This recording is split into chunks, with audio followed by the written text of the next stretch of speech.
Naduga nga ng mga establesimentong nagpatuman sa paggamit sa Safe Davao QR Code. Lakip niini ang Land Transportation Office Region 11. Ano yung report ni Sheila Vergara Rubio. Alang sa mamotransak sa Land Transportation Office 11, kinahanglang magdala na sa individual nga QR code.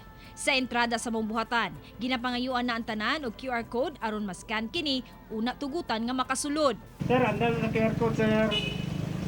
Para maskan na to, sir. Samtang pipila sa mga mall usab karon sa dakben sa Davao ang nagpilot test na sa QR code implementation. Sama sa usa ka mall sa Ecolan nin dakben sa Davao kung asa usa ka entrance ug usa ka exit lamang una nila gisugdan ang pagpahimutang og QR code scanning. Baguhan lamang kuno nila na dawat ang link asa ma-download ang QR code scanner. Busa, gisulayn una nila kini sa karon. Hingpit nila kini ipatuman sa tanang entrances ug exit sa mall sunod semana.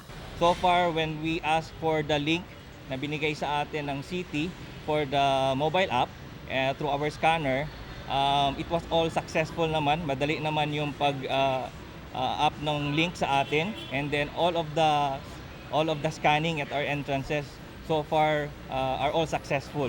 Hindi naman kami nagka-problema dun sa scanning ng kanilang DQR for the personnel na pumapasok sa ating mall.